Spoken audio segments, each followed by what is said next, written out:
Ready? Yeah. Hey, pop stars, welcome to another episode of the Wind Down Rewind. This one, I guess, is season 4, episode 1, our first rewind of the season. You hear Bear barking at the people who are probably delivering stuff. He's a protector. Yes, Protector, live recordings. So the rewind. I'm really looking forward to this. This is going to be interesting. So interesting. As we started off, where do we start? There's been so much, so much. So I guess we can start with the tariffs. Tammy, do you know what a tariff is? I know what a tariff is, but do most of America know what a tariff is? No. It's a tax. That's the real question, because I have always known what it is and who it hurts more, but Yeah. So, the whole idea that these other people, countries would be paying the tariffs, no, we pay them. The company actually pays them and it to get trickles their it down to product, us. and then they pass the price on down to us. So that is why prices are going up.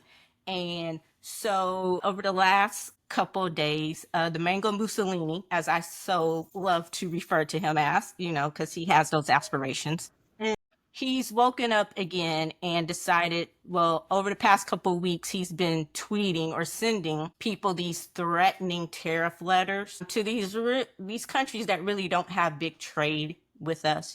He sent one to Japan, which was a big deal, so I think people start paying attention to that. He sent one to South Korea, and I'm like, dude, are you trying to really say you're going to charge a tariff on BTS, like K-pop? No, they'll just keep them out of the country. Yeah, well, they're here now recording their album, so But anyway, so now the latest is by August 1st, Canada, Mexico, EU, 30 to 35% tariffs. And we'll see if he pulls his taco move. You know that one. Trump always chickens out. So we'll see if it's Taco Tuesday again before the 31st. And Wall Street kind of leveled out because they figured out that he always chickened out. They're the ones who actually came up with the term taco. And so, but with these latest announcements of tariffs, the markets have been reacting like they hadn't done since he first came in with this whole idea that it was, Alexander Hamilton was the financial secretary or the secretary of treasury in the 1800s, and tariffs were actually a thing that were meant to help the economy. So, but anyway, the big ugly bill, it passed, or the big beautiful bill passed, and it is disgusting. And I don't realize if people know all the stuff that is in that terribly, horribly wrong bill. And it's not going to take effect to after the midterms. And I think part of that strategy was because, like we were saying before, most people are not aware how the government works, or they don't really think about it. They just know who's in office when something comes into effect. So all these horrible things, they can say, oh, no, it was the Democrats. They did it. The libs are the ones who passed this horrible bill that will affect elections and whether or not he can listen to the Supreme Court, and that takes away food from kids and shuts down rural hospitals and all these horrible things that are in this bill. I think a good example of how much people don't know about how our government works is when the stimulus checks came out. And so when the stimulus checks came out, there were so many people years later who was thanking Trump and believed that it was Trump and the Republicans who should get the credit for those stimulus checks, not realizing that it was a Democrat Congress, at least a Democrat House, that came to the agreement of giving the stimulus check out. And so it was a little bipartisan because they had to get Republicans on board in order to get that passed. But a lot of people gave Trump credit for us getting those stimulus checks when it was not him who should get credit for that. It was Congress who put that forth. And the Congress who put that forth was a Democrat-run Congress who ultimately put that forth. And the amount of people that still to this day give him the credit for that.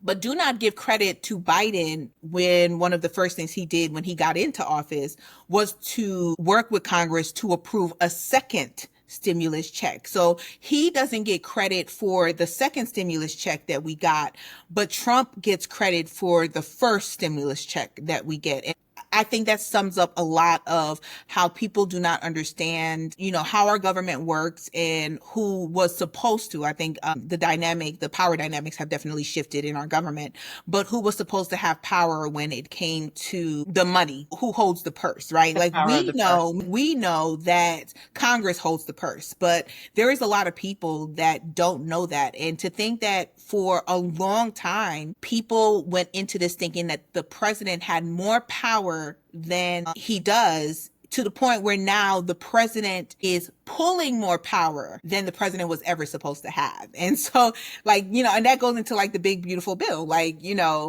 that's a power move, and the power move is really on Trump with the backing of Congress. But that is an ultimate power move, because the amount of power that has been shifted from the legislative branch to the executive branch and from the judicial branch to the executive branch through this bill is like crazy. I'm like, oh my God, I know how the government works, and we're fucked.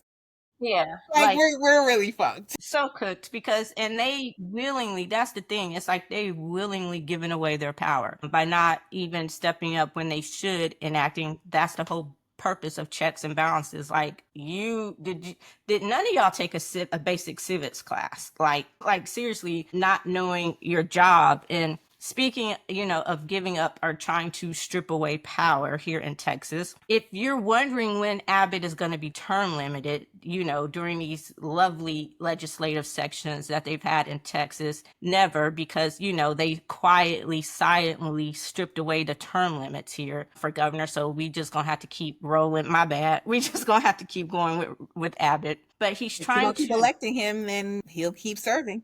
Yeah.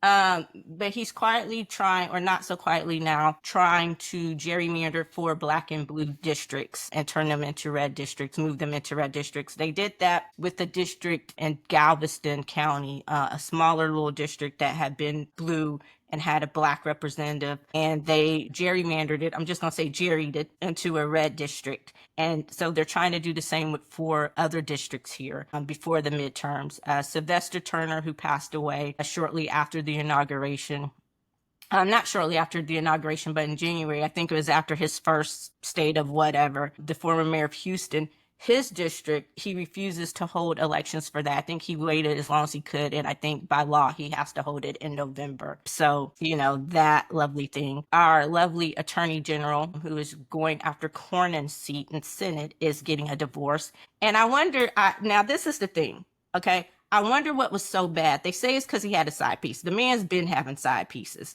So I wonder what in it, when he was in his big scandal era, all of it came out. So the side piece is nothing new. So his wife in her post said that she just found out some new information. So did he break the side piece rule and get her pregnant? And then the side piece is saying that some stuff is going to come out too. So it's like there has to be something bigger than him having a side piece, because the man's been having side pieces. So whatever he did to initiate this divorce after damn near 40 years of marriage is really bad by the standard of Paxton bad, because And while okay, so when I first heard of the divorce, I was like, shoot, like it must be really bad. And people start, the rumors, and they start speculating, and so they were like, is it Grinder bad? Because you know how Republicans are with Grinder. But my whole mindset is, and I'm just gonna give my honest opinion, I don't fucking care. Because and the reason why is because it will not affect the fact, like, they can be up in arms right now and being like, oh, it's not going to affect him.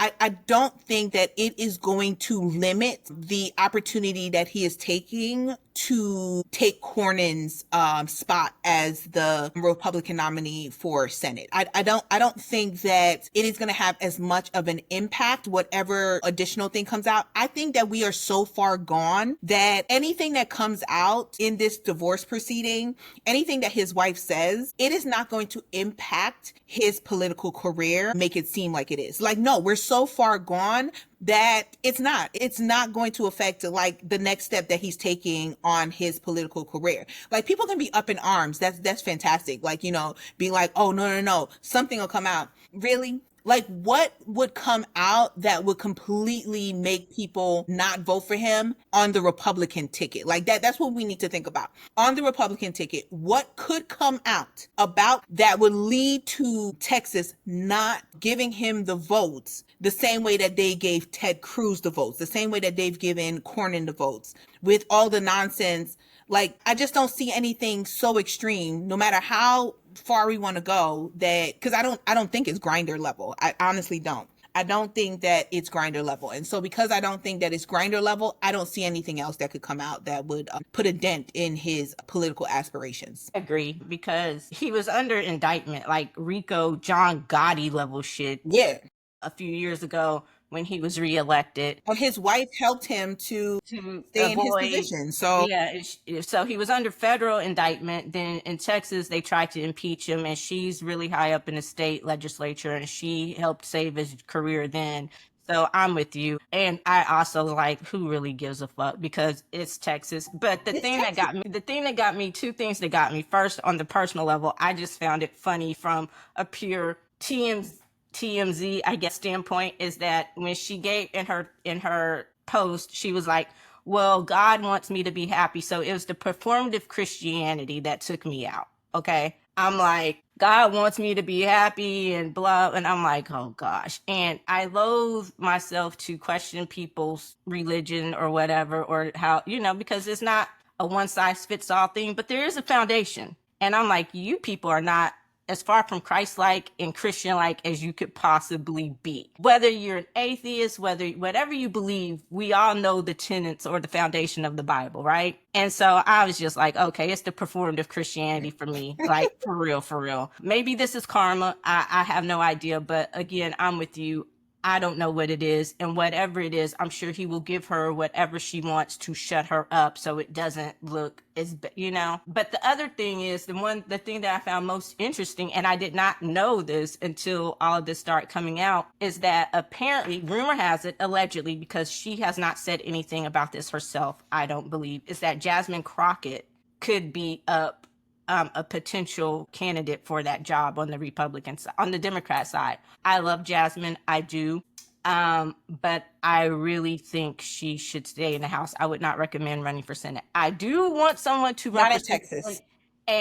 And here's the thing, like, so far in these preliminary polls and all this stuff, she's leading and she has a comfortable lead. But this is Texas, and it has happened time and time again before, people realized Beto was a little on the problematic side or whatever. Even Allred wasn't great, but he still had a shot. I just don't know. It's very hard to break through that Republican ceiling here in Texas, especially on that level. And so I will say that the closest they've ever gotten is with Beto O'Rourke. And one thing that people need to realize is sometimes you do have to push forth the image that people are more willing to accept, because we've been propagandized is not the right word, but to view like certain people as having the leadership that we need to move forward. And the one image that we've always seen is a middle-aged white man. It is that. And so, that is the reason why Biden was pushed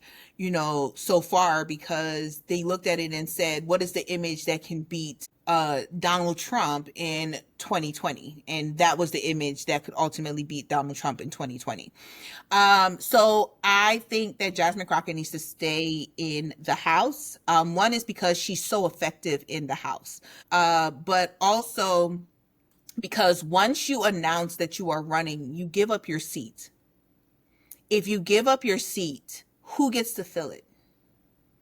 And that's what, people need to really pay attention to, is that if she's giving up her seat, who's going to fill it? And also she has to defend her district, because one of the gerrymandered districts, one of the districts that Abbott is looking to gerrymander and get is her district, because she is so effective, which is what I'm saying. Reason why I say that she needs to stay in the House, because when they get scared, that's when they start doing this shady, fucked up shit, is when they get scared. So that means that whatever she is doing, it is working, and she's doing a phenomenal job at it because she is scaring them. I also do not think that we are at the point in politics in Texas that no matter how popular she is, that she can beat Cornyn if he's the nominee or Paxton in Texas. I think we would like to view it as that, but I look at it this way, as in Colin Allred did not have an actual shot the same way that Beto O'Rourke did. He was not popular at all.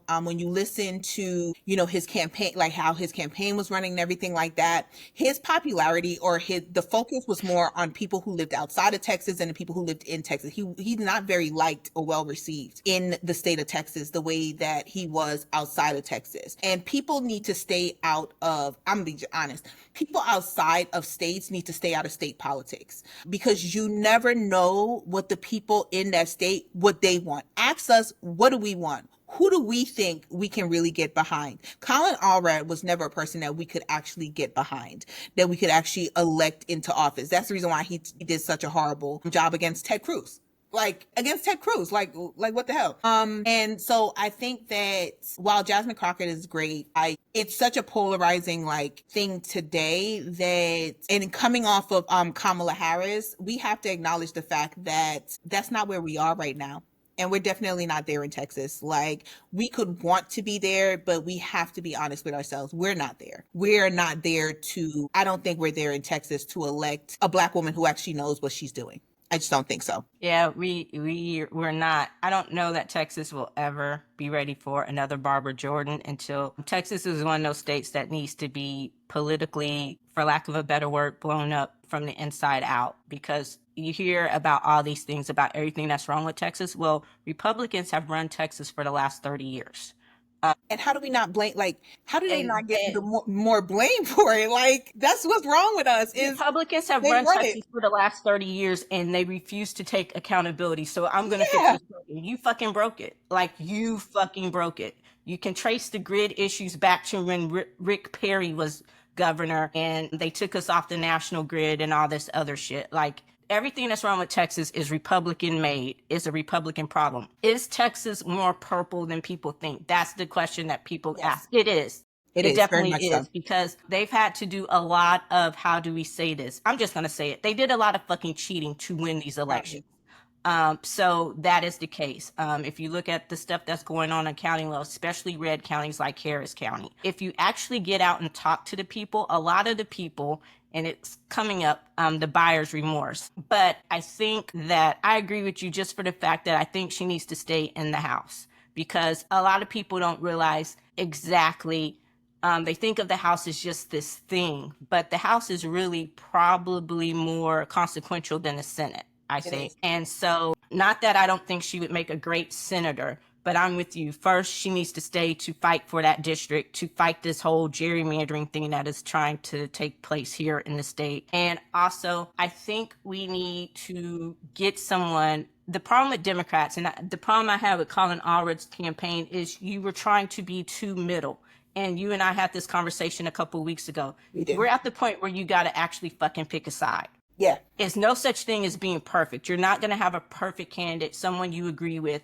But at this point, it's not Republican, it's not Democrat, it's not red, it's not blue. It's about fighting for our democracy, fighting for our fucking country, so we can get back to having those ideological. Now it's just do you want to live in a fucking mini dictatorship or autocracy, or do you want back the democracy that we've so callously and lazily given away? Mm-hmm. So that's the thing. Speaking about what was broken in Texas, last week, over 4th of July weekend, there were horrible floods in Kerrville, which, if you're not familiar with our state, it's in the hill country in between Austin and San Antonio. Kerrville's a little bit closer to San Antonio. Kerrville, kind of like here on the Gulf Coast, we deal with hurricanes. Kerrville is known as Flood Alley or Floodville because they've dealt with these types of torrential floods before. So as I was talking to someone, I'm saying the flooding, that rain event couldn't have been stopped. We are not God. We couldn't have stopped it. But could the loss of life have been avoided? Could the being so caught unprepared have been avoided? And the answer that most people come up with is yes. And from the standpoint of the National Weather Service was gutted, so that part of it, they didn't get the normal warnings. But then, as people have been investigating, how has this been so horrific? And especially considering that a lot of the people who died, who perished in this flood, were kids at a summer camp. it turns out that Kerrville themselves, remember, go back to what I said about who's run Texas for the past 30 years, right? So Kerrville during Biden's infrastructure, we remember that every week during during Mango Mussolini's first term for 4 years, every week, and that's like there are 52 weeks in a year. So we're gonna say for 200 plus weeks, it was fucking infrastructure week, and you never got it done, right? So turn to 2020 and Biden comes in and he passes his infrastructure bill, which is great. It helps everything. So Kerrville was one of the places on this infrastructure bill. $10 million to upgrade their flood warning system, right? So these people in this county make this video and they were mad loud about how they didn't want this money. It was getting in bed with the devil. It was taking horrible money, and Biden was the devil, and the money, and Texas was going to help Texas because, you know, that's what we do in Texas. We pull ourselves up by the bootstraps and we take care of our own here, you know. So fast forward, they did. Now, speaking of, I think it was Cornyn and Paxton, going back to two, you know, main players in today's conversation so far. I think Cornyn and Paxton both convinced them to finally take the money so blue states didn't get it. So they took the money to own the libs, right? The money that was set aside to help, you know, kind of alleviate the flooding when it happens. Now, every time it rains, you don't get these torrential floods there, but you know it's a problem, right? Oh, fast forward 2025, you get this horrific flood. They took that money and gave it to law enforcement at $10 million. And now they're blaming Biden. Somehow it's his fault that, you know, they were caught with their pants down during this horrible time, and not making light of, you know, it was a horrible situation. And in a lot of ways, the loss of life, it didn't have to be so bad. The aftermath, the collateral damage, I will say, and I don't like calling people collateral damage, it didn't have to be what it was. But everything has become so political, and these people it's like they're living in a fucking cult. You know, you don't want to take responsibility for the fact that you allowed this to happen, in the sense that you had the opportunity to keep it from being as big of a problem as it was. And you did nothing about it because you want to fucking own the libs. Like, make it make sense. I think in today's political climate, I'm just going to say that for too long, we have been too nice. Like, we've been too nice. It's kind of like, you know, you got to reach across the aisle. Like, that was always the thing when I was growing up, is you always heard that you reach across the aisle and you want to talk to people that have different viewpoints and, you know, different political ideas than you. And I think in today's climate, I'm slapping your hand away. I don't know you. You a stranger. I'm not reaching across the aisle. And it's sad to say, I know, because people are focusing on the fact of, you know, these kids died in the flood. And I just want to say, our kids die every day from different things. And the way that people get away with actually dealing with the underlying issues is to focus on whatever part of the story is going to pull at people's heartstrings and make them focus on that rather than on the underlying issues. You have to put the attention on the people that said, we are not taking this Biden money. This money, it's devil money. Because at the end of it was federal money, federal tax dollars. It is your tax dollars, the same tax dollars that when you need help, that's the first thing you want the government to do. Because now you got so many people coming out and saying about how, where's the help? Where's the help? Why? Because Trump's in office? But see, and that leads to the next part of this story. So, you know, one of the first things that they did when Trump and Elon were butt buddies and all up in each other's business and best friends or doing whatever, you have that stupid Doge who came in and just bulldozed through everything without even realizing what they do. So one of the departments that they haven't quite closed completely down, but they've made it as impotent as possible, is FEMA. So the other thing that got me is how fucking long it took for them to declare this an emergency area, a state of emergency, even on the state level. Okay. The first thing he did again was issue thoughts and prayers. And it wasn't until it started getting national attention, all of this national attention, and they saw the polling numbers, because Mango said nothing about it at first. And it's only been within the last couple of days that all of a sudden it was this whole thing.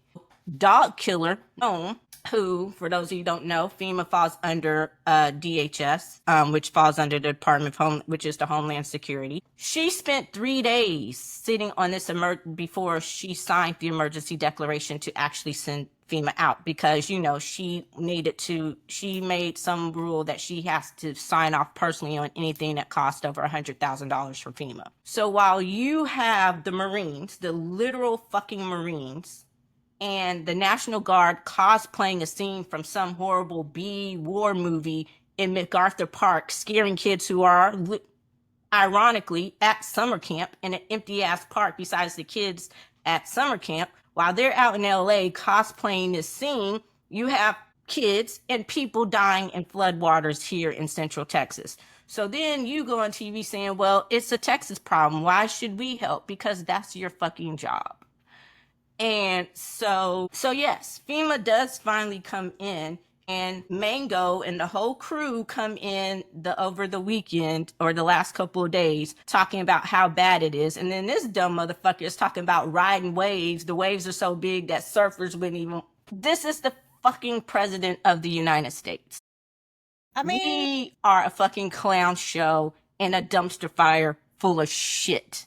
Like, make it make sense. No one is fucking qualified for their job. No one. And that's how they want it. That is exactly how they want it. They want it like that because, and it goes back to the first thing we were saying, Eddie. It goes back to the first thing when we said the problem is people do not know how the government works. People don't realize government is created for the people. It's because if there wasn't a government, we would be in complete chaos because there would be no laws, no policies, no procedures. Like it would be nothing. We would be in chaos. And people don't realize it keeps order in a way. But also, what the fuck do your taxes supposed to do? Well, we pay taxes for all of these aspects of our life to the federal government so that they can help us. That's what the tax, not just help me individually, because I need help. It's not, my taxes don't get held in a separate bank account. So when I need help, they can just pull my money that I paid in taxes. No, you pay into a pool, and then whoever in this country needs the help is supposed to get the help that they need. Like that's what our taxes is supposed to do. Like Social Security. They don't, yeah. And people go through this thinking that, cause my tax dollars, baby, it's not yours. It's a collective. It is a collective. It is the communities, the American communities, tax dollars. And anyone in our community who needs help is supposed to get it. We're supposed to feed hungry children that don't belong to us. That is our job as a country. You're supposed to want to feed hungry children with our tax dollars. We're supposed to want to educate the masses with our tax dollars. That's what we're supposed to want to do that. We're supposed to, want to help people who got flooding and their house is completely destroyed. We're supposed to want to have our tax dollars paid to get their home rebuilt. So they have a roof over, not just some shack on the side of the street, but no, the same house that was destroyed by the flooding and the hurricanes or whatever like that and tornadoes. We're supposed to want our tax dollars. You know why? Because it is trillions. It is not millions, billions. It is trillions of dollars that the federal government gets from us to take care of us. And instead of doing that, what do? They spend it on a military that don't need no more. Thank you. They spell it on the rich that don't need no more. Thank you. Billionaires. Here's the thing. I don't have a problem with people being billionaires. I don't. If you've earned the money, I don't. Well, yeah. What I have a problem with is thinking that somehow they're deserving, like they don't have to pay their taxes. I'm sorry, Jeff Bezos, if you can pay damn near $50-60 million to shut down Venice, Italy for a fucking week for a wedding, you can take that money and pay it in taxes. Like, there's no reason that percentage wise on a whole, a firefighter's salary is paying more in taxes than Bezos and these other corporations. That's what I have a problem with. I'm not one of those people who says billionaires shouldn't exist and all that other shit. No, But should they pay their fair share? Yes, they should. There's no way. And that was going back to that big, horrible bill about that bill destroys millions of families and their livelihood throughout this country to help 100 fucking people or 100 fucking families. Make it make sense. And then it's only here where you can have those same people who are being hurt by this worship and praise the people who are hurting them, who put these people on a pedestal. No, I'm not taking food out your mouth. That's Bezos and them. That's them motherfuckers that's not paying taxes, and you're okay with it. You know, the divide and conquer strategy for some people who continue to vote against their own best interest, it's a motherfucker. Like, it's a cult. It has to be. But, you know, so speaking of which, so you remember also during, you know, the first 4 years, the whole Epstein thing, right? And he unalived himself in jail. I don't know how many of us on Earth One actually believed that, because, you know, I'm not a conspiracy theorist, but I am a conspiracy theorist when it comes to certain things, you know,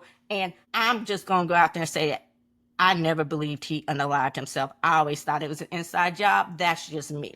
If something happens to me, come back and watch this tape, okay? And send it to the people and let them know. I want you to say, you understand what I'm saying, right?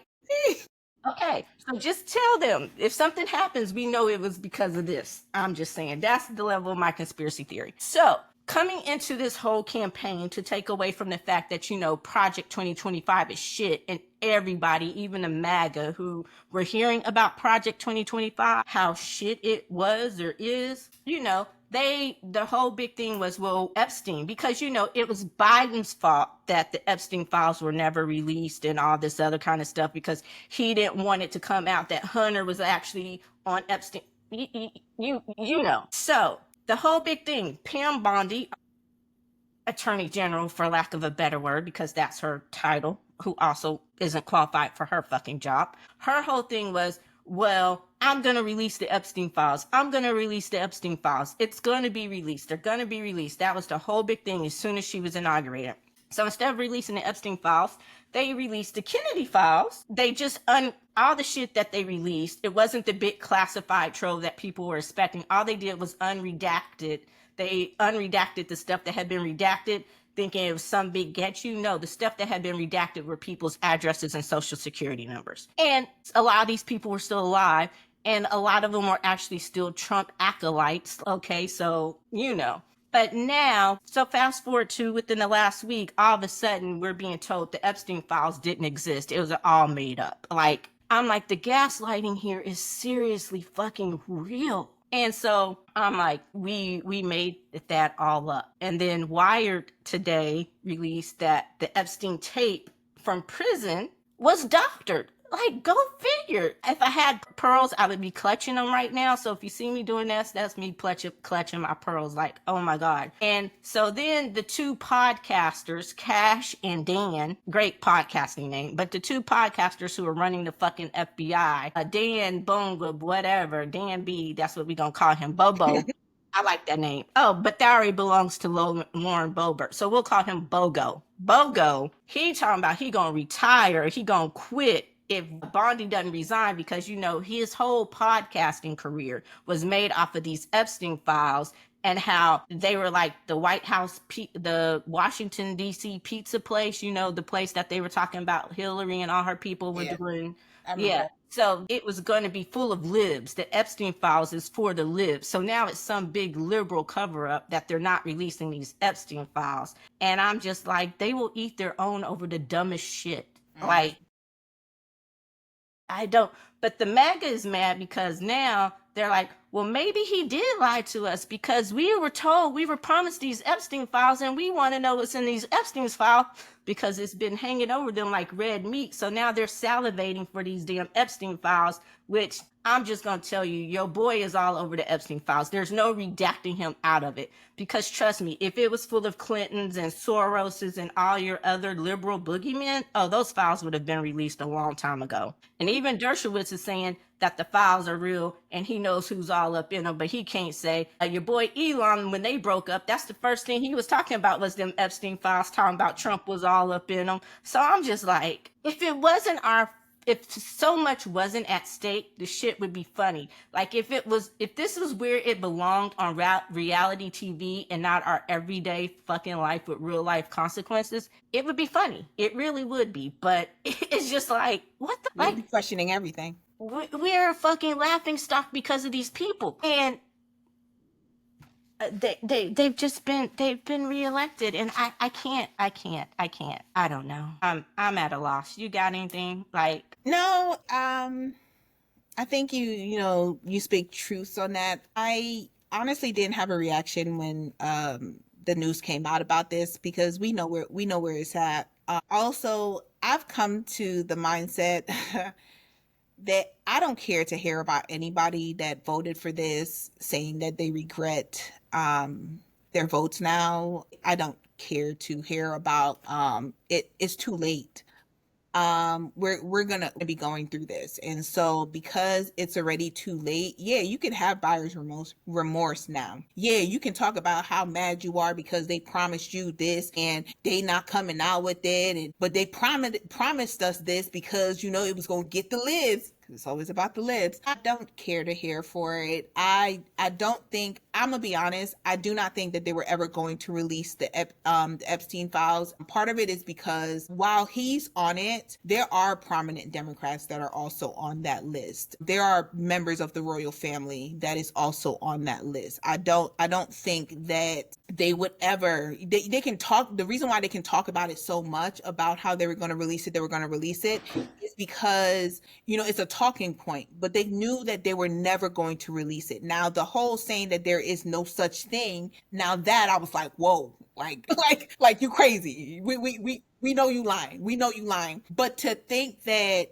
it was ever going to be released, it was the carrot. And all they kept doing was dangling the carrot. But it was never going to be released. They're never going to release that. It is too many prominent members of multiple countries on that list that they are never going to release it. And so they can dangle that carrot as many times knowing that they weren't going to do anything about it. So for anyone that says like, oh, they upset because, they promised us this and they not, I don't care. I don't care. You buyers from, I don't care. I don't care. That's why I tell people now, if you voted for him, don't tell me, because I'll never speak to you another day in my life. Like, I don't care who you are. I don't care what role you play in my life. I will never speak to you another day in my life.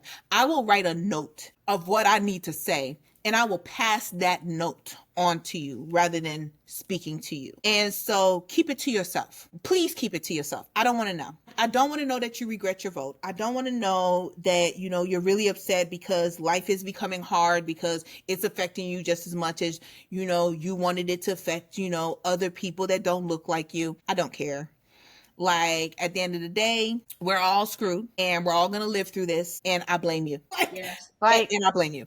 The only one, like Joe Rogan, I don't care about your buyer's remorse. You knew better. Like the way you tried, I can't. I don't care about Rogan. The fact that he has millions of followers and all that shit. You, as a grown, sentient, I hope, adult, a man, you knew what the fuck you were doing. You knew who he was, but you did it for likes and clout and clickbait. And that's what, we're not on that level. And I should hope that we try to be different, but doing things, the people who have that following and those listeners, the more you do shit for likes and clout and clickbait, you have to realize that your influence, there are consequences. Just like Andrew Schultz. I didn't even know who the fuck he was until he said something off the wall. But apparently he has lots of, I don't know why, but he's now talking about he didn't vote. No, this is exactly what the fuck you voted for. Because if no other time this motherfucker has ever told the truth, it was on this campaign trail. He told y'all exactly who he was, what he wanted to do. The only thing he did is he quietly just kind of stepped back from Project 2025. But that was it. He told you he was going to be a dictator from day one. Y'all knew he was a liar from day one. You knew he was bad at business. I don't care. Anybody who's filed bankruptcy 13 fucking times, they're bad at business. He's a con man. He's all this. The only person, and I can't believe I'm going to say this, who actually has the right to claim buyer's remorse is Elon, the motherfucker who actually bought him the position and spent $258 million or however much money he did to make him president. He's the only one who can claim he has buyer's remorse, and I don't even give a fuck about that. Fuck you too. You know, you can't set the house on fire and then watch it burn down, and then once you get out, say, "Ooh, look, the house is on fire." No shit, you lit the match. True. You like Jimmy Kimmel said, you can't set the fire and then pretend you're not the arsonist. Don't throw the match and hide your hands and act like you don't know what the fuck is going on.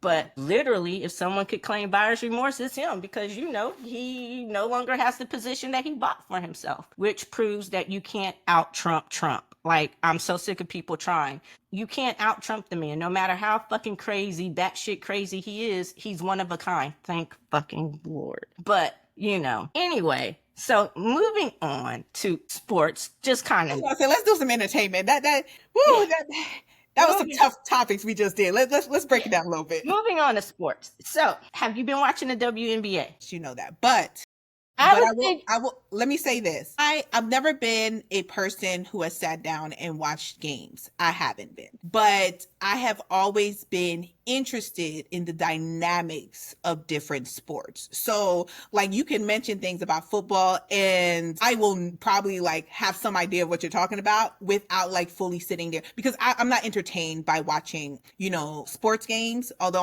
I'm trying to get back into it, but because I used to be into it when I was really young. But I do have an idea of what goes on in sports. Like, I'm very like informed of like what's going on in the sports, how the games go, like who the players are and everything like that. I just don't sit down and actually watch games because I don't care for it. Well, I can say as a sports fan, I am really happy and proud of the WNBA and its growth over the last couple of years. I think it's amazing for women's sports. Very successful. And I love the new batch of players and all that. I'm an Aces fan. I claim my team, the Las Vegas Aces. Angel Reese, baby. Yeah, Asia, you know. So, and it's nice to be able to follow some of my favorite women players from college onto the league, Buckers, you know, Angel Reese, you know. I even like Caitlin Clark, and I think, and there it goes.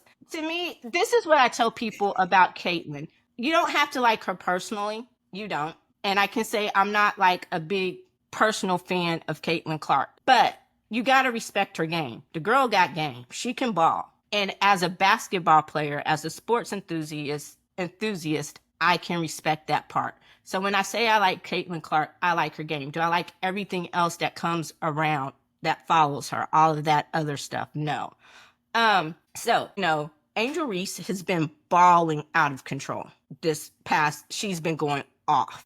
She's already broken records, rebounding, all that stuff. And this is just her second year in the league. Girl is on fire. Just got her own signature shoe, everything. So, and she also recently was announced as the cover person for WNBA 2K. And one of her biggest haters, RG3, Robert Griffin III, since he left ESPN, he's been doing his own podcasting thing or whatever. He and Angel have beef. Last year said something about how he could scientifically prove using sports or basketball that she hates Caitlin Clark, and he started this whole big thing. And so that had died down. Brian Clark had gotten involved, and Clark said some things and he apologized. People are like, you probably shouldn't apologize, but he did, trying to take the higher, So anyway, after Angel got the cover, of course, racist gone racist. Someone photoshopped a picture of her as a monkey on this cover. You thought he was going to be the bigger person and try to do the right thing. He takes the cover and his tweeting of it, his retweeting of it, his whatever is the only place really where you've seen this cover. Like, that's the only place I saw it, was when I saw his,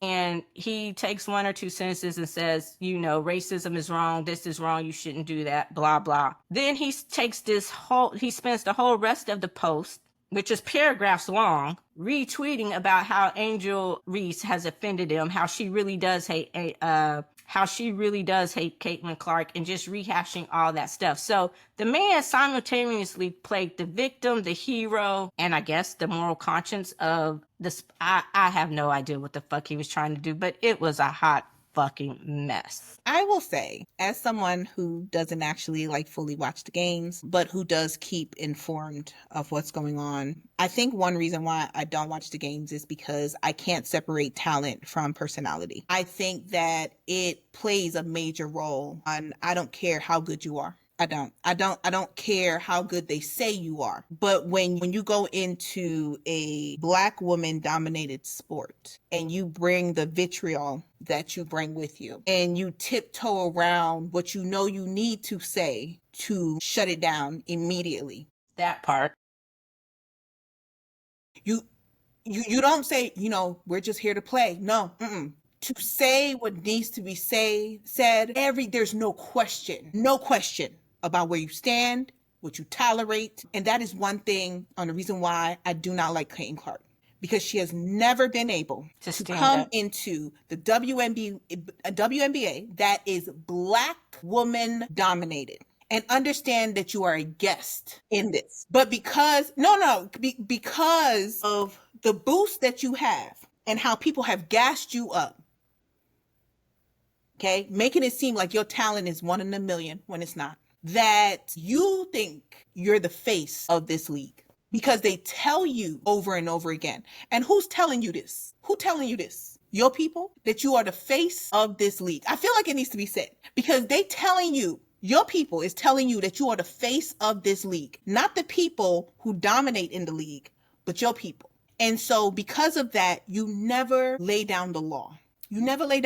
Because you know the consequences. You know you're going to lose fans. Okay, but you'll gain respect in this league. And so when he came out with the whole Angel Reese hates Caitlin Clark, so what? What? Because who is it from the Suns? I don't even know if she's still on the Suns. Is it Dejanay? Huh? Is it Dejanay? Huh? No. My gosh, she was on the Suns, and I gotta look it up. I gotta look it up. I feel like it's Dejanay. Dejanay Carrington. You don't know who Dejanay Carrington is? The name sounds familiar, but I don't know. Yeah. So Dejanay Carrington, she played on the Connecticut Suns. I think that she's been traded since, I forgot what team that she's currently on now, but she was on the Suns last year. And she, talked about the vitriol that she got because she was able to decimate Caitlin's place when the Fever played against the Sun. She was able to play such good defense that Caitlin Clark was not able to put up the numbers that she normally would put up. And she was able to do what Raven Johnson did during college, during the championship, when she pointed out the weakness of, if you play that defense on her, she doesn't know where to go. And Dejanay did that. And the vitriol that she got was like on next level. And Dejanay came out and basically said she does not like Caitlin Clark. She's not a fan of hers, okay? And she got death threats. She got hate. Her girlfriend also got death threats and got hate as well for it. And my whole mindset was, so what? Is everybody supposed to love her? Like, no, go ahead.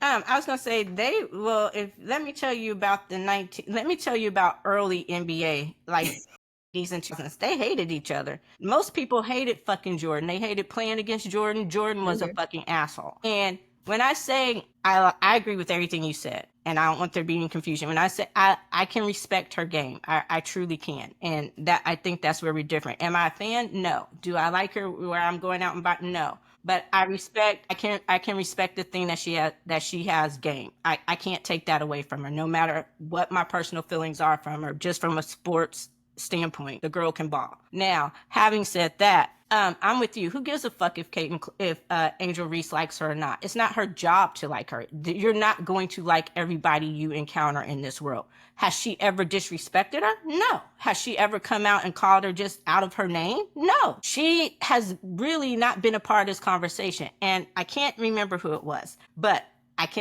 don't know his name, but I can tell you he was white. And I can tell you that I was like, let me save this. And I should have written the name down because he pinpointed. He said, let's break down when all this bullshit started. It started with this. When Angel balled out of control, LSU beat Iowa, and Angel threw this back in her face. That's when all that she did first. That she was doing this first because she said it was from John Cena or some wrestler or whatever. So Let's not pretend like the girl's some innocent saint and she never talked shit and she was never about her game, because let's face it. Again, in college, she was the she could do this. She was a shit talker. Like, Yeah. and that's fine. She was a shit talker. It's And fine. it's okay, but I agree with you. I can understand. You can say, look, you're entitled to feel however you want to feel. You don't have to like her, but don't fucking disrespect this woman in my name. You can't force anybody to feel any certain kind of way, but you can say, don't disrespect her in my name, because I'm not about that. Directly. And that's always my problem is, and I said it before, I need you to be direct. Do not pussyfoot around it. Sorry, language. My bad. Don't, my bad. Don't It get makes real me feel passionate good here. because I've been dropping motherfucker all day. Shit. Do not sugarcoat it. I need you to be direct. I need you to come out and say, I am sick and tired of people who are not truly my fans. You going after these people, so-called defending me and bringing racism into it, and point out where you are, who you represent, what you represent. Because like at the end of the day, like I just think of the fact of like, you have most of your teammates are black. Okay. One of the best players is Aaliyah Boston, who's on your team. And she even had to deal with the vitriol that was brought in with you. And you never called it out directly. And so like, and now to go with that, where you got this, let's call it what it is. You got this coon, okay? Let's be, I'm direct. Let's be direct. You got this coon, okay, who is talking like you hate the fact that you tried to talk to Angel at one time and she told you she didn't give you the time of day, because he acting like she turned him down and rejected him one time, and he's never gotten over the rejection, because the way that he drags this woman, this 23, because that's another thing, this 23-year-old woman, okay, dude, you married with kids. And the way that you drag her and then saying how, my wife was threatened, my kids was threatened, I was threatened. So was she. And instead of you talking about it, because you didn't have to post a photo in order to talk about it, you did not. You could have mentioned what it was, and when I tell you, everybody and their mama would have known exactly what you were saying. You could have mentioned the fact that they replaced her image with a monkey, and everybody would have been like, oh damn, now if that ain't racism, I don't know what is. And everybody would have understood it without needing to see the image. I didn't need to see the image. And the thing is, I didn't see it from him first. I actually saw it when people were talking about how they posted it online, and how certain people were celebrating it or was continuing to like post it around. And then it got to him, and it's a bigger deal now because he has a name recognition. But it was being mentioned beforehand by, people kind of passing it around, and then other people saying like, hey, I'm not gonna show you the image, I'm just going to tell you what it is. And that's exactly what we needed. It just lets us know all skin folk and kinfolk. We say this all the time, and RG3 is not our kinfolk. We understand that. And so when it comes down to it, he also mentioned the fact of, because somebody from Angel Reese's camp called him, sir, ain't nobody called you up, but called him and said that it is true that she hates Caitlin Clark. And I will say once again, so what? So the fuck what? So what if she hates her? It's okay, because I don't think there's any love lost between either of them. I don't think that Caitlin Clark likes Angel Reese either. They're not each other's people. It's fine. But like, to say that, and then underneath, Angel Reese's mom called him out immediately and said, why don't you say the name of the person who told you, because she has a very tight circle and everybody in her circle wouldn't even speak to you because they don't even know who you are. And then Angel Reese herself had to come out and call him out also for trying to name drop without name dropping. I got a source. Baby, you ain't got no source. That's what people say when they ain't got no source and they just coming off of their own mind. That's what people say when that's what they think, but not because somebody else told you it from that person's camp. So now you lying, and people are taking it as in, baby, you don't know nobody in Angel Reese's camp. Okay? Because y'all don't run in the same circles. Thank you. It's engagement farming at its worst. I think that's when he gets his biggest views. That's when he gets his biggest bumps. Yeah. When he's being a coon. and just basically like, trying to say, the personal way that he, and I'm, again, I'm not going to really just get into the whole weeds of it all, but just look at the way he interacts with his wife, the things that he calls her, the videos that they post, and that kind of stuff. So, and I think, and Ryan Clark, he did speak out again, and I don't think he's going to apologize this time. He just said that, it's, and I don't think he should have apologized, but he did what he felt like he had to do. But he's, you don't have to support everyone who looks like you every time for everything. You don't, because I don't.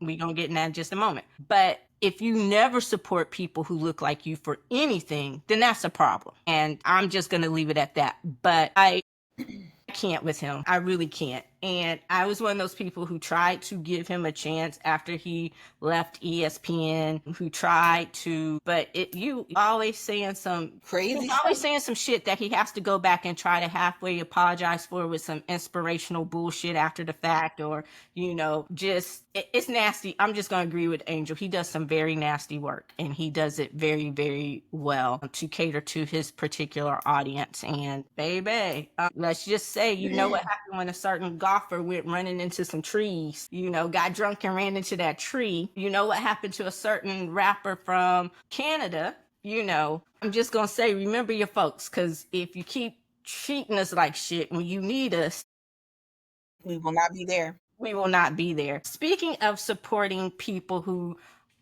look like me or who don't, yo dude, I'm not your dude, because you gonna jump through the screen and hit me. But Diddy, he was acquitted of his most serious charges, sex trafficking and racketeering, but he was convicted of the 2 prostitution charges. Now, how you cannot be convicted of sex trafficking when you're drugging people and dragging them across state lines for non-consensual sex, Some people say the prosecution overreached. I said, no, they just had shitty instructions. Sometimes you got to break this down and explain it on the level of your jury and take the legalese out of it.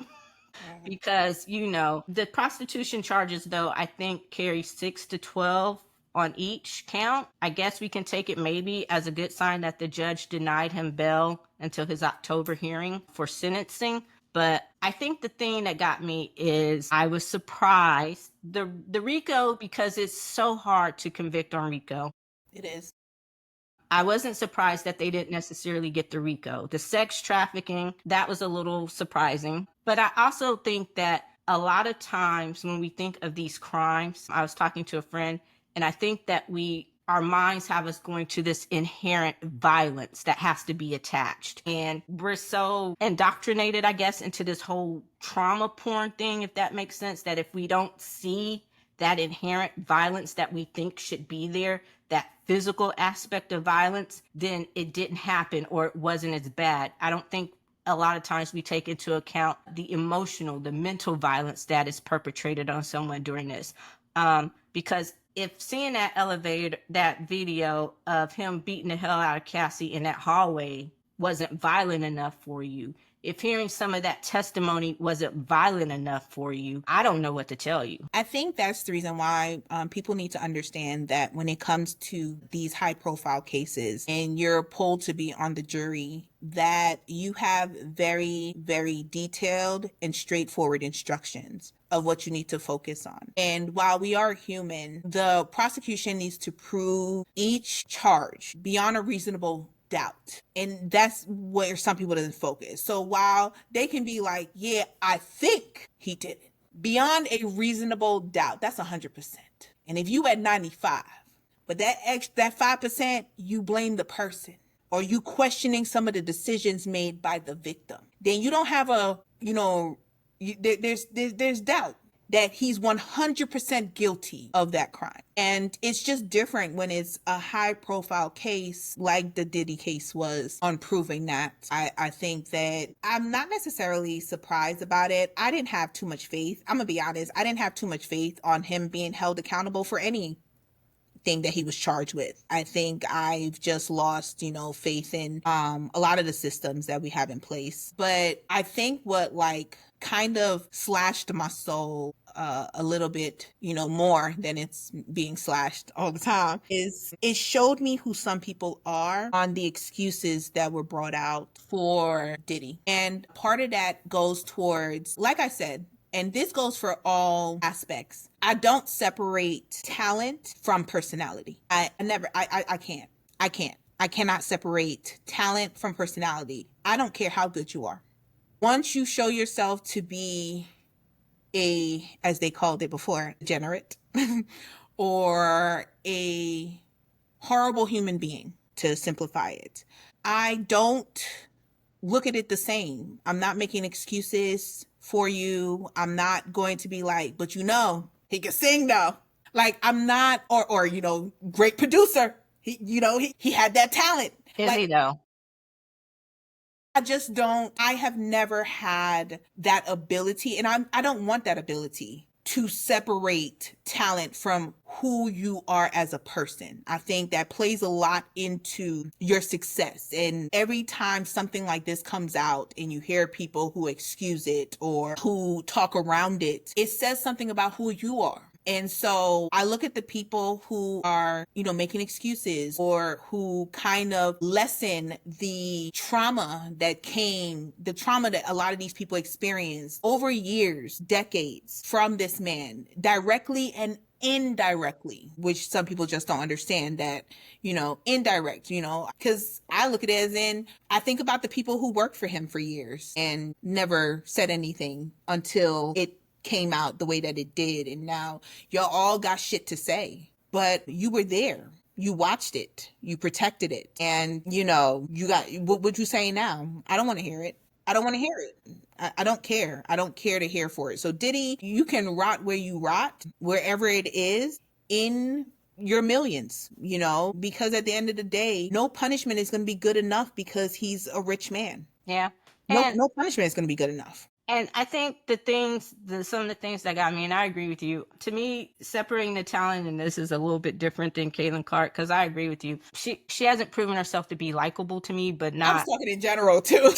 But this, and I guess I'm aging myself a little bit here, is I haven't really fucked with Diddy since after Biggie died because of and if you remember when he went by Puffy or Puff Daddy or whatever, and he was on the top of the music world, there were rumors about just how horrible of a person he was. If you paid attention now, and I'm not going to say that this was ever in my purview, that it was there, but you knew that he wasn't necessarily a great person. If you ever watched Making a Band and some of that shit he did and all that kind of stuff, and you heard the rumors and stuff from people in the industry, you could just go by how the whole Jennifer Lopez relationship ended and how you wanted this woman at the height of her career, the beginning of her career, to take a gun charge for you, all of that kind of stuff. So I will say I was surprised about just how depraved he was, just the details, just how gross and disgusting it all was. That on a level surprised me. Seeing the video of in the hotel, that didn't surprise me, and I agree. Like I said, I wasn't surprised about the RICO. I was surprised about the sex trafficking because they kind of go hand in hand with the prostitution, but whatever. The other part that really surprised me is the people who were standing outside the fucking courthouse rubbing themselves down in baby oil after the partial acquittal. And then all these think pieces about where does his career go from here. Like, I'm sorry, there is no forgiveness tour. Like, let's face it, he hasn't really made great music since the fucking 2000s. He was known as the remix king because he's the one who went back and reworked all these other samples and beats, the sample king or sample man or whatever. Not taken away from that, there is something there. Like, he did introduce us to Biggie. I'm not saying he's talentless. I'm just saying, kind of like Elon, he gets more credit than he probably deserves for doing things that he not necessarily, that he didn't invent or create. Does that make sense? He gets credit for talent that doesn't belong to him. Exactly. Thank you. You put that. And again, in this system, this day and age, the faithless, I would not be surprised if he gets time served or 2 years or less. I agree. I think so. So I'm not looking, so anyone who's looking for him to get this long extended sentence, don't set your hopes on that. Like I said, I wouldn't be surprised if it was time served, 2 years or less, he gets put on house arrest for the rest of his sentence or some sort of probation. That would not surprise me. That's why I think that's why he was refused bail. I think that plays into the reason why he's going to be in prison until October, because that goes into the time served. And at that point, it will be 1.5 years because he went in just before summer last year, I think, 24. So yeah, it was a little bit disheartening. So let's go from villains to heroes. The new Superman movie is out, and I'm going to go see it this weekend. I've heard really good things about it. I have to. It has, and I based on the trailer, I was a little okay. It had the dog in here, Crypto, which I'm like, okay, so he took some elements from the different versions of Superman throughout the comics and put them in this movie. So I'm interested to see what it is. MAGA is upset because the man from outer space is deemed an immigrant. Now, here's the best one. So Dean Cain, who was one of the first modern, we'll say, modern Superman after Christopher Reeve, whose grandfather is from Japan. How dare you call Superman an immigrant? But we all know Dean Cain is now Mr. MAGA, and I'm like, bruh, you do realize that you don't hold the claim to Superman, right? Well, okay, so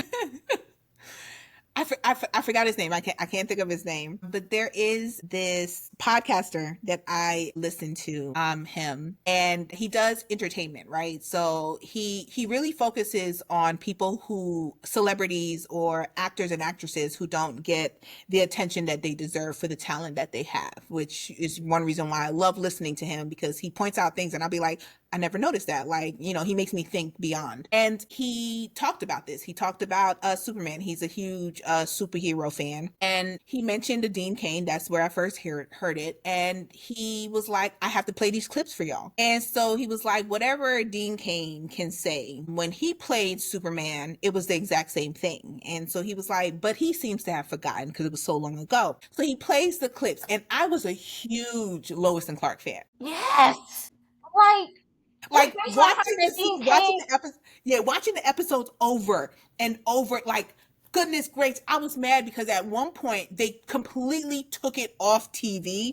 You couldn't find it anywhere on TV. And this is before you could find anything like on the internet right now, right? But this was before like everything was just put out there and you could find it somewhere. They took it completely off TV. I was so upset. I was so upset.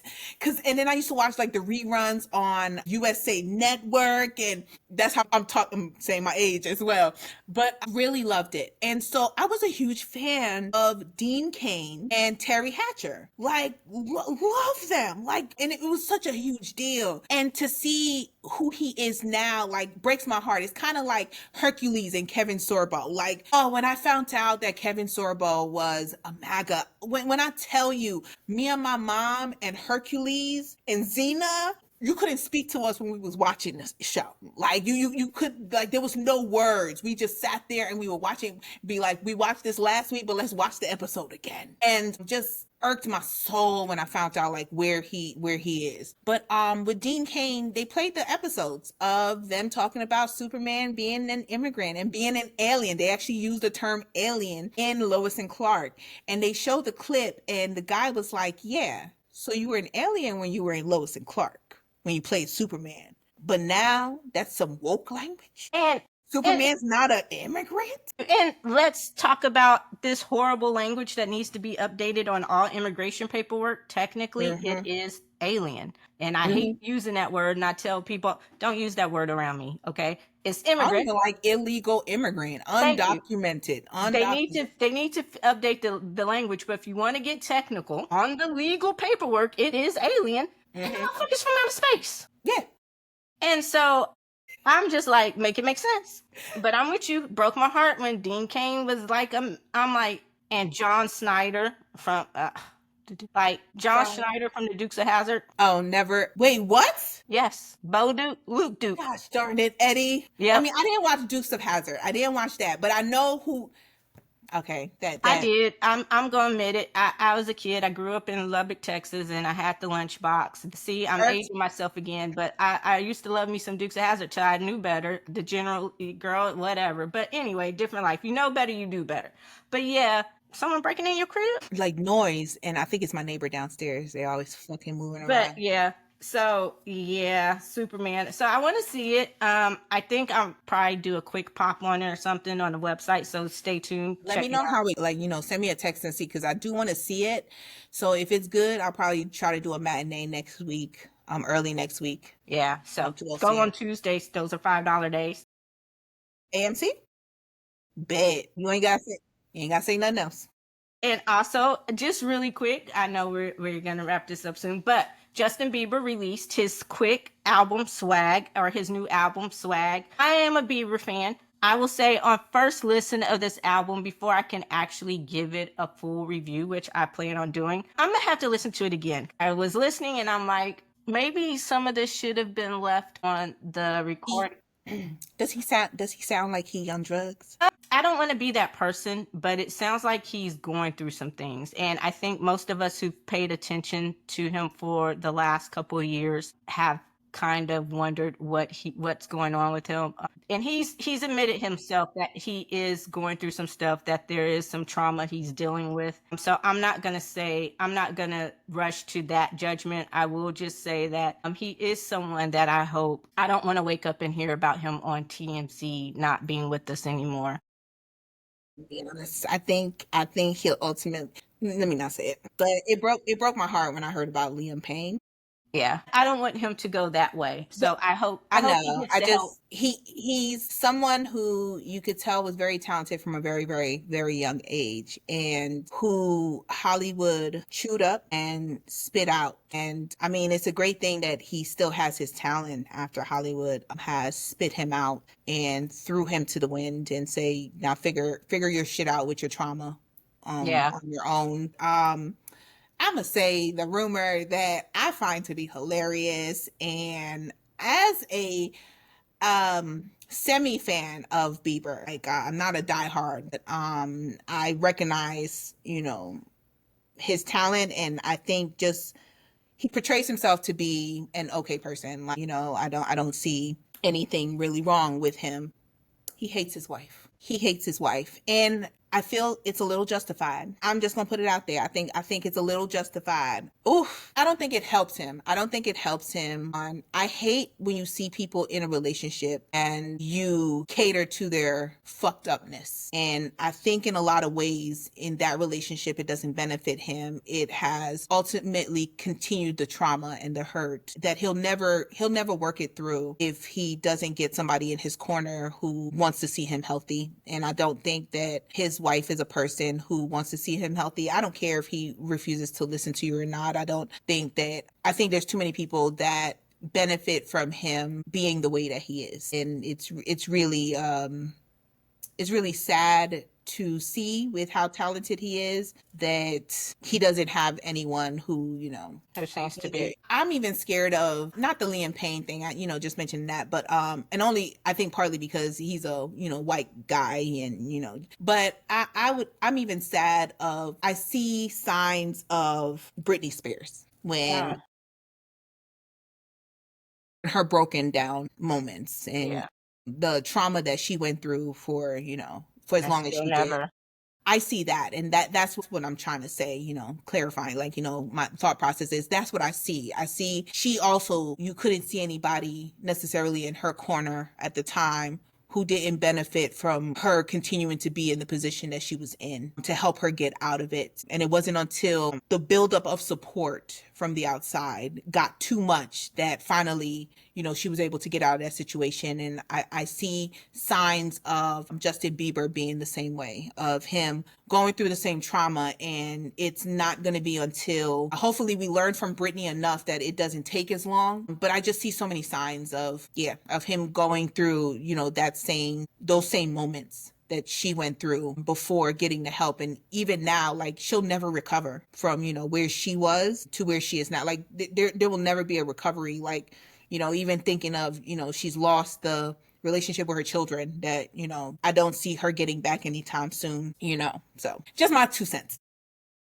Yeah, like I said, I don't want to put out the drug accusations or anything, but just over the past couple years, if you've been paying attention, you can tell that there's been something amiss. And he's even admitted that, there's been some things. And the new album, like I said, I need to listen to it again, because yesterday when I was listening to all the new music that came out, I realized that I was like, do I really like any of it? So I think I was just in one of those mindsets where, okay, it's something I'm gonna have to go back and re-listen. Probably as I'm doing this week on the radio and really just giving stuff a chance, But I do plan on doing a quick pop, so pay and a review for that and some other stuff, and we'll see. But yeah, I do hope that he gets the help and he gets what he needs. That he needs. Also, long-awaited release, the Clips, Grinding. Yeah. Oh God, the Clips, hip hop royalty. They've released their long-awaited album. They've got Okay, wait. together. When you said the clips, I thought you meant like actual like video clips. That's how I was like, no, the Clips. Okay. Pusha and Malice dropped. Okay, no. I know. Out. Now I can say I did listen to that, and on first listen, masterpiece, like golden. There was drama even with them. And check out their Tiny Desk. My God. At the end, there's this, if you haven't seen I gotta write that down. Actual video clips of the ending where they're doing grinding, just beatbox straight up. Yeah.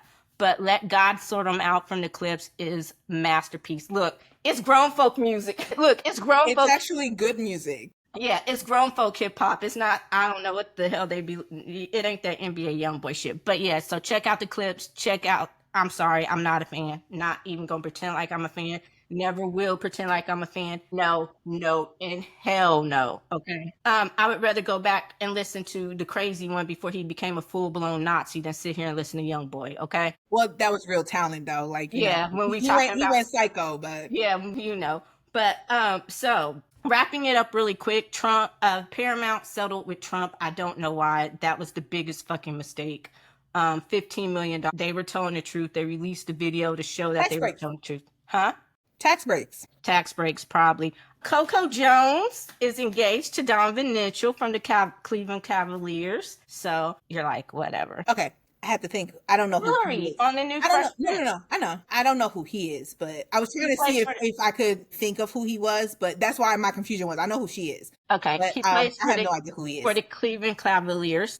Okay. Bad Bunny kicked off his tour in Puerto Rico. Okay. Unfortunately, that's as close to America as he gonna get. Yep, you better claim that American status Puerto Rico has, because he said he is not doing it. He is not setting his people up for that, because you just already know those people are going to be hanging out at the concerts trying to get as many people as they can. I cannot, and I honestly can't blame him. I say way to hold it down for your people, Bad Bunny. But on the other hand, the fan of me is a little sad that he ain't gonna be here, but hey, it's all good.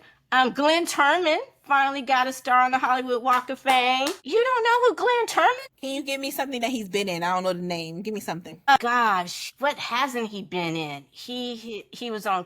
Have you ever seen Coolie High? No. Have, but don't remember anything about it, so that's not a big one.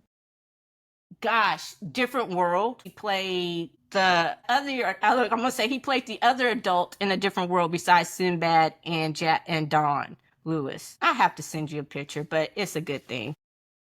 No. I'm not saying it's not. I'm just like, what's a famous character he's been? I don't know. He's been more of a. Has he been kind of like a secondary character? Yeah, like a supporting actor, but he's an amazing actor. Like when I send you the picture, you'll be What's his name? Glenn Turman. You're going to be like, oh, so why are you looking that up? Linda Yaccarino is out at X. She's no longer the CEO. Go figure. I'm surprised it lasted as long as it did. Yes. Wait. Okay. I know who he is. Okay. I can't tell you that he's in, but I recognize his face as soon as I've typed it in. So gotcha. Rest in peace to Julian McMahon of Nip Tuck fame. I think that's where we all became familiar. His wife announced that he died on July after a private battle with cancer. And I saw Cole and Phoebe for life. I saw one of the pictures from one of his last appearances, and you could tell that, he was ill. He lost a lot of weight. Did you watch Charmed? I did. I loved Charmed. I loved Cole. I loved Phoebe. I thought he was probably, they tried their best to redeem my man, but it just couldn't. But I think they destroyed him. Oh, there was something that I wanted to put up, but it's fine. I think that they destroyed him because I feel like he was one of the characters where his popularity grew beyond what the they could have changed writers, for the show. yeah, what they wanted him to be. He became bigger than even like, Holly did, who was the second sister, the middle sister. To the point where like they were being forced, or they felt like they were being forced to like write him more into scenes, because I think that he started out and he wasn't supposed to last as long as he did. But because his character was so popular and him and Phoebe became such a popular couple, they continued to write more and more scenes and write him in. And I think he just became so huge of a character that when they finally was just like, okay, we need to like move on from this, they ended up like, destroying his character. But they could never make me hate him. I don't care how evil he got on the show. I was just, because I felt like I felt like they were playing in my face and I just couldn't. They were playing in my face the whole time. I said, Cole, I love you for life. I don't care. Yes, but I love Julian McMahon. Just about anything Julian McMahon was in, I had to watch it, at least a couple of episodes, even if I wasn't the biggest fan. Like I never really jumped on the whole nip tuck train. I knew what it was. I knew enough to keep up with it, but I never just really watched it. But I love Julian McMahon. Like if you tell me he was in it, I was gonna watch it just to see him. And then Michael Madsen also passed away recently of a heart attack. He was in Reservoir Dogs. He did a lot of Tarantino movies, Kill Bill. Again, someone else you probably need to look up. You know who he was if you saw him. So RIP to Michael Madsen. And I believe that takes us to it. I believe that's the end of this episode of The ReWine. We got through it, getting your sea legs back up under you. So stay tuned. Check out the website, check out the socials, and to keep up with the latest postings and everything from the wind down, the popcorn wind down. Tammy is going to go to the movies to see Superman. Yay! Haven't been since Sinners. I said I haven't been since Sinners, but so I guess this will be, my thing, because I really did want to see Superman. Here's the reason why I want to see Superman. I'm gonna be honest. Wasn't gonna go see it. I was gonna wait for it to come on TV, right? The reason why is because of all the vitriol that it's getting.